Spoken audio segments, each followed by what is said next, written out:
Ladies and gentlemen, please welcome Tom Fitton.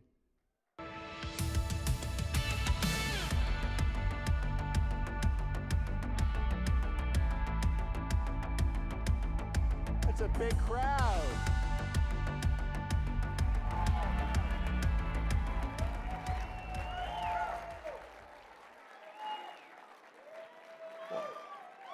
I'm not here to act. The play's after me, everyone. Well, thank you. It's great to be back here at CPAC. Judicial Watch, as you know, is your watchdog in Washington, and I'm here to remind you that transparency in government is essential to draining the swamp. That is why we're doing that every day, exposing the deep state, their allies, and the corrupt liberal media that enables them. As you know, the Republic is under assault. You can see this through the continuing lawless attacks on President Trump. Now, for almost 4 years, we've been busy uncovering the truth about the widest and most destructive corruption scandal in American history, the deep state coup against President Trump. The coup began as an attempt by high-ranking members of the Obama administration to rig the 2016 election in favor of Hillary Clinton. Failing that, and it did fail, it developed into a full-blown effort to overthrow a legitimately elected president of the United States. Comey spied on Trump with Obama's approval, and the deep state coup plotters in the DOJ and FBI, believe it or not, talked of wearing wires and invoking the 25th Amendment to remove the president from office. Sounds like a seditious conspiracy to me, does it to you? Then, after Robert Mueller's special counsel partisans failed to deliver the goods, the coup cabal, led by Adam Schiff, abused whistleblower laws in one of the gravest abuses of Congress ever. President Trump supposedly was impeached forever, as Nancy Pelosi so childishly put it, but he was also acquitted forever by the United States Senate.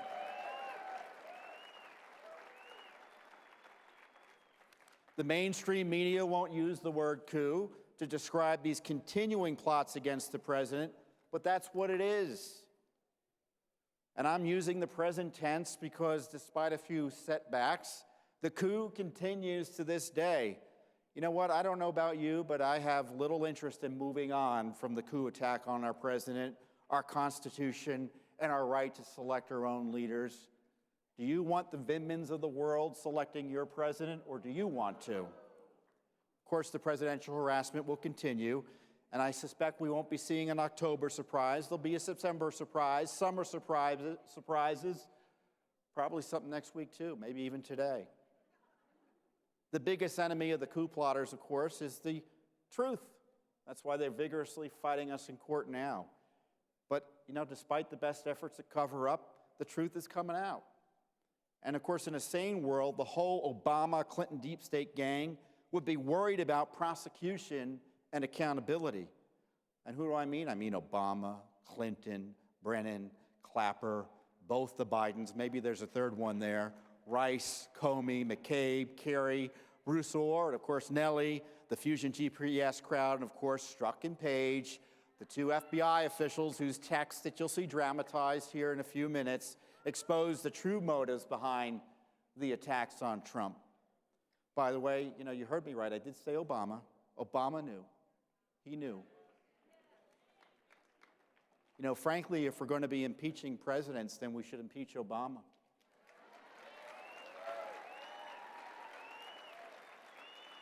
It isn't too late. You know, let's stop trying to provide cover for Schiff's leaker. I worked with whistleblowers. I know whistleblowers. Whistleblowers were friends of mine. Hey, Schiff, you anti-Trump leaker, you're no whistleblower. And thankfully, there's the heavy lifting by Judicial Watch to expose this abuse of the president. Who needs an IG when you have Judicial Watch?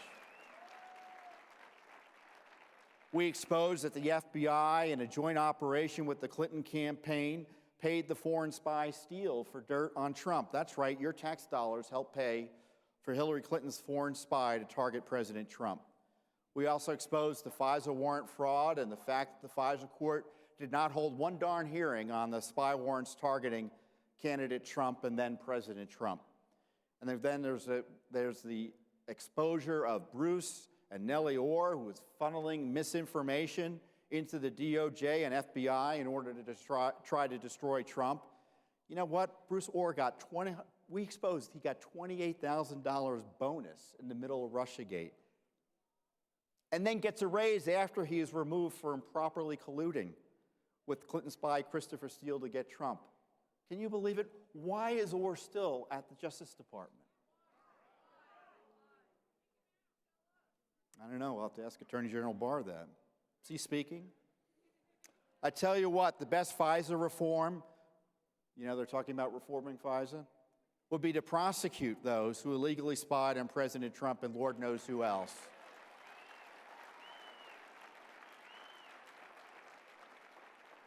Forget about reforming FISA. We need to prosecute the Spygate ring and put him in jail. But unfortunately, the Justice Department has been frozen when it comes to prosecuting the real bad guys. Comey got a pass, McCabe got a pass, and there's no evidence, frankly, of major prosecutions against any of the other significant players.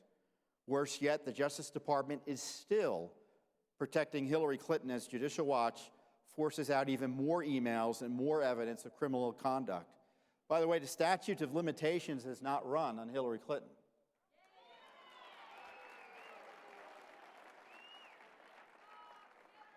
You know what? I have a little compromise to offer here. Perhaps President Trump can stop tweeting when the Justice Department starts prosecuting.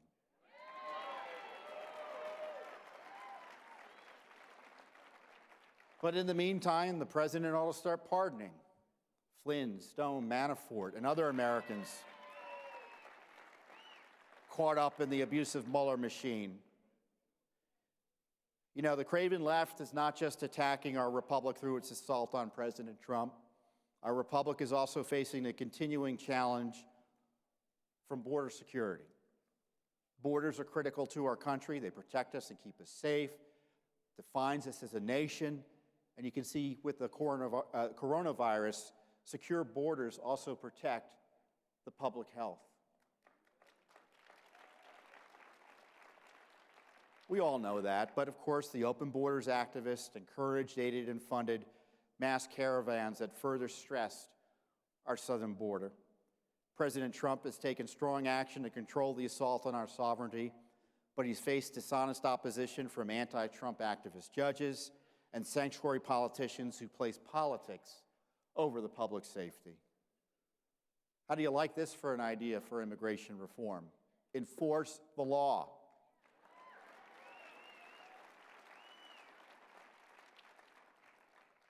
Most everyone here illegally should go home.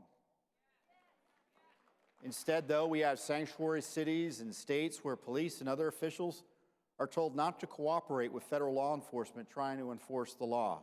These sanctuary policies are illegal and dangerous. In fact, they're often deadly. And Judicial Watch, of course, is stepping up. We're suing in California, focusing on San Francisco's illegal alien sanctuary policy. You know, and I was glad to hear that Attorney General Barr recently announced potential criminal investigations of the sanctuary politicians that aid and abet illegal aliens and abuse their offices to protect criminal aliens. Now, that would be great for border security, put those sanctuary politicians in jail for obstructing the law. Brings us to the next assault on our republic, our elections. We have tens of millions of legal and illegal aliens present in the United States, and we're expected to believe none of them vote. Do you buy that?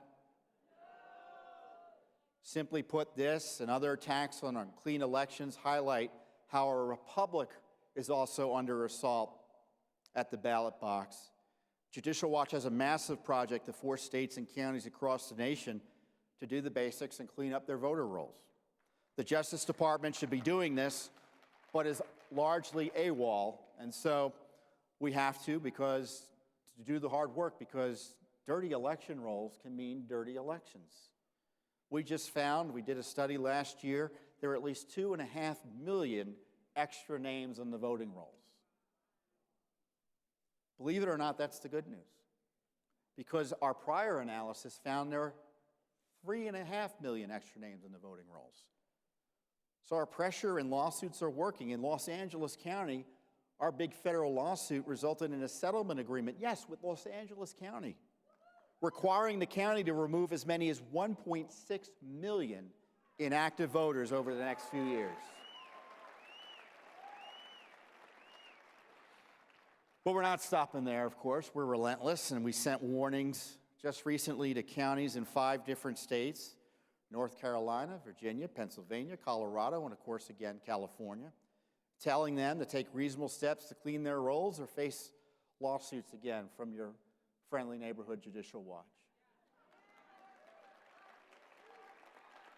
And let me ask you this: why would the left so reflexively oppose clean election rolls, voter ID, citizenship verification for voting, and promote dangerous practices like ballot harvesting? I think it's because they want to be able to steal elections when necessary.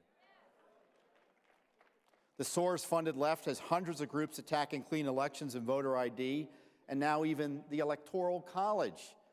And on the other side is just little old Judicial Watch or 1 or 2 other groups. As I say, we're happy to do the heavy lifting, but we all have to realize that all our debates about taxes and abortion and health care don't mean a lick if the left can steal our elections to maintain and expand power.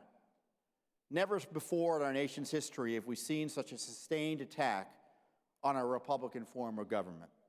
The seditious conspiracy, as I say, continues. Of course, the past few weeks saw more illegal leaks on Russia again to smear President Trump, and yes, even Bernie Sanders. Frankly, both Trump and Sanders, ironically, are crime victims of the desperate deep state.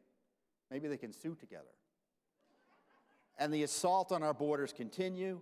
Rising leftists openly call for open borders and seek to erase the distinction between citizens and non-citizens.